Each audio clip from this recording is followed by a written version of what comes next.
Hello and welcome back to From the Pitch to Purpose. Your podcast host, that's me, Sammy B. On social media, my government name is Samantha Brand. Google it. You'll find my Wikipedia page because I used to be a badass soccer player. I'm still badass, but kicking a ball hurts my back now. Anyways, I just wanted to come on here and honestly check back in. As you can see in my life, podcasting is so beautiful to me. And it is so healing. And actually, I use it as a form of journaling.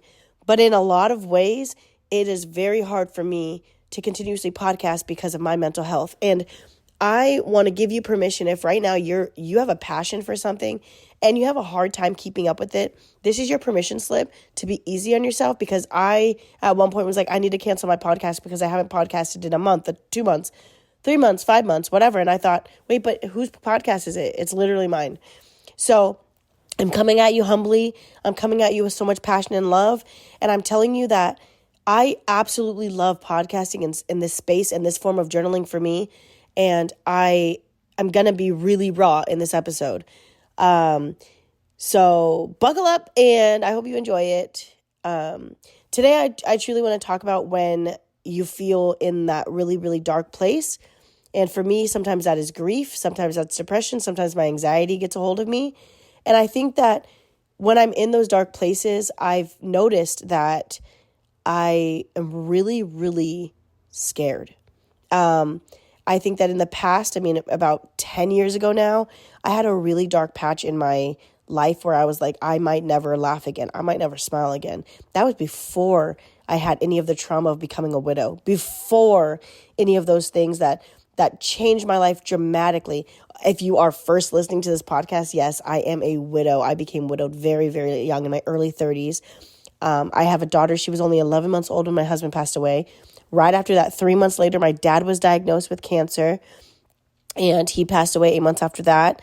So I buried the two most favorite men that I've ever had in my entire life. My two favorite men, I buried them 11 months apart.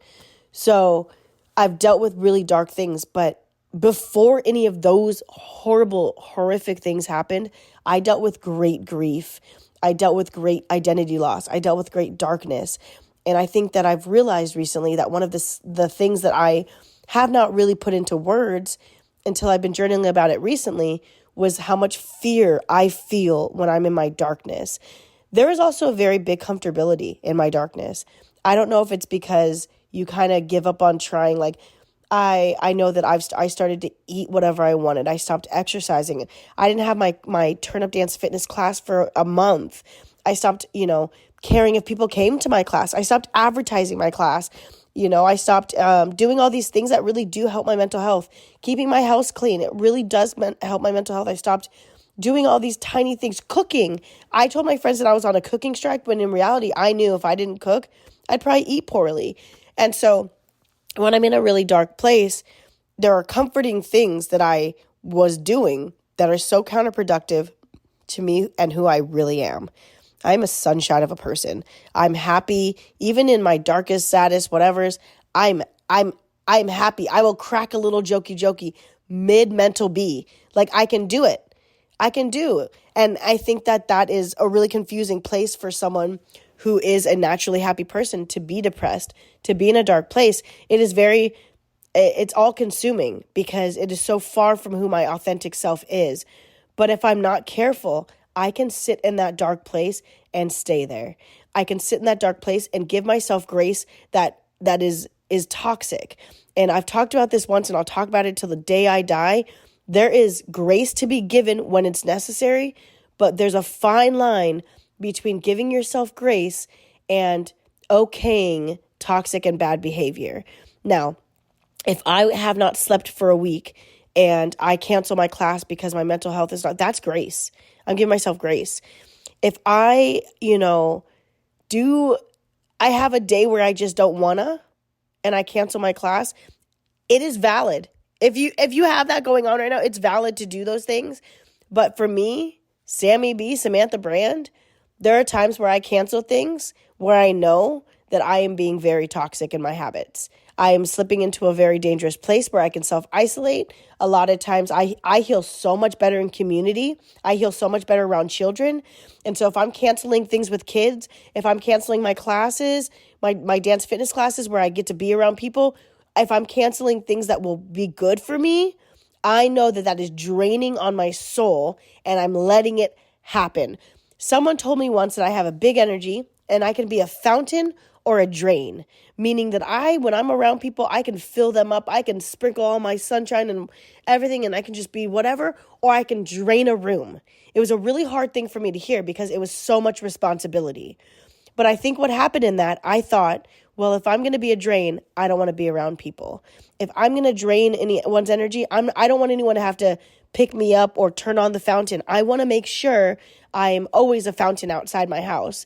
And so I came into this conclusion that it is unhealthy for me to be around people if I'll be a drain. And I have kind of lived like by that. You know, the person that told me about this about myself was not being harsh, was not being cruel, was not being mean, was absolutely giving me one of the most valuable life lessons I've ever had. And that is, you choose who you're going to be. You choose who you surround yourself with. You choose the energies that keep you safe, even when you can't be a fountain. And so this past weekend, I got to be in a space of all love pouring. Anytime I get into a space where we're dancing and loving on each other, Turn Up Dance fitness events, our choreographer, Aubrey, was just on fire. I've gotten to do this twice with her. I'm one lucky cutie pie. I'm telling you, I've gotten so much. Both of the experiences were exponentially different, and both of them I needed in such a big way. But this weekend, I went into it with like the expectation of like, just be present. It's going to be okay. Like kind of like lackadaisical, like it's going to be okay. Now, most of these experiences are not lackadaisical. We dance for 4 hours, 5 hours, 6 hours in a day. You know, I have a bulged disc in my back, arthritis in my back. I have tendonitis in my knees because my soccer career was legit. I got hit a lot. I played for 30 years straight. I'm 5'2". You know, I got hit a lot. I got hit to the ground. I was fast really, really fast. And so I got hit a lot. My body, it took a toll. My body kept the score. And so when I go into these spaces, like this past weekend, I was like, I've been coughing a lot. So my back is really sore. I feel like I'm not going to be able to perform. I'm not going to be able to do this stuff. And not just that, but like, I remember, so we had a choreography class. The first night, I was small, bro. I was in it, but I was like in the middle of the pack. Like I wasn't being me. I wasn't capturing cameras. I wasn't taking my moments. You know, the first night I was like, oh, I guess this is how it's going to be. I'm just going to kind of blend. The next day, I saw a really trusted friend walk into the room and I had no idea she was going to be there. And I was like, oh, I'm going to be okay. I gave hugs to people who root for me when I'm not in the room. I'm going to say that again. They root for me when I'm not in the room. To have people who will speak highly of you when you're not in the room, get more of those people. Get more of them. And so when you go into spaces where you know that when you walk away, it's not going to be whispers about the fact that I've gained weight. Maybe there were. You know what? Maybe there's whispers about that. There's not going to be whispers about how, hey, she hasn't really been posting her classes. Like, is she still interested? There's not going to be whispers about things. There's going to be praise behind your back. And if you don't have spaces like that, please get into them. I have a space like that. If you want to be a part of my writing community, you can come and we can write all day. We are gassing each other up 24/7, 365. If you need a space like that, please DM me, PM me, send me a carrier pigeon. I don't care. I will help you find a space or you can join mine. But you need to be in spaces where you know that good things are said about you behind your back. And so walking into a room where everybody else is talking good about me, I cannot be the only one in the room talking shit about myself. That's unacceptable. It's crazy. That's a crazy thing, you know? And so I'm really, really, really happy that I got to be that space. I've gotten to do this with Aubrey twice. I'm really, really happy that I allowed myself to shine. And because when I tell you that the last couple of months, I was like, this is kind of like a long bout of this sad. Oh, this is kind of a long bout of I'm not eating well. Oh, this is kind of a long bout of I'm not journaling or writing poems. You know, I'm like, I usually lock in by now, and something wasn't clicking. Whether I wasn't putting myself in the right rooms, whether I was in the right rooms with my ears closed and heart closed, I don't know. But I actually am so happy and proud because on the way to this experience, I journaled my little tail off. It was about like a 50-minute flight. I journaled the entire flight. And I actually got to the conclusion that I am that bitch, I am that girl, I am powerful before I walked into that room. Now, I fell off a little bit that first choreo night, you know what I mean? But it just took me seeing one person, two people, one or two of these hugs that just like meant so much to me for me to clock it. I just needed to believe what I journaled. I had to actually be who I journaled. I couldn't just say in my journal, oh, you are such a queen, da, da, da, da, and then walk into a room and still be small.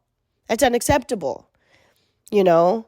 But I want to encourage you, and I want to encourage myself that when there's darkness, at some point, it's going to go and swing the other way, you know?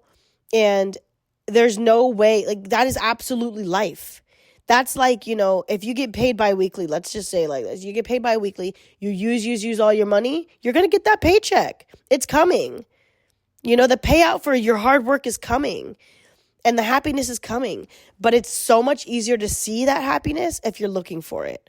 And we are very, very well versed in our communities, in our society about what a trigger is. We're very well versed in what makes us hurt. We're very aware of like, ooh, when someone talks about this about my body, it hurts me. But are we as aware of the glimmers, which is the opposite of a trigger? Are we as aware of the things that make us go, like, are we? That was so Cardi B coded right there. But anyways, are we as aware of the little things that make us like twinkle and sparkle? Because I think that if we were more aware of them, we would see them more often. Because I know exactly what triggers me. I know exactly what will send me into a tailspin of anger or sadness or fear or anxiety. I can list 100 things for you right now. But the things that'll make me like my tummy flutter or make me giggle, it's harder to come up with. And so it's you have heard this. It is in self-help culture right now. It is all over social media. We are what we attract.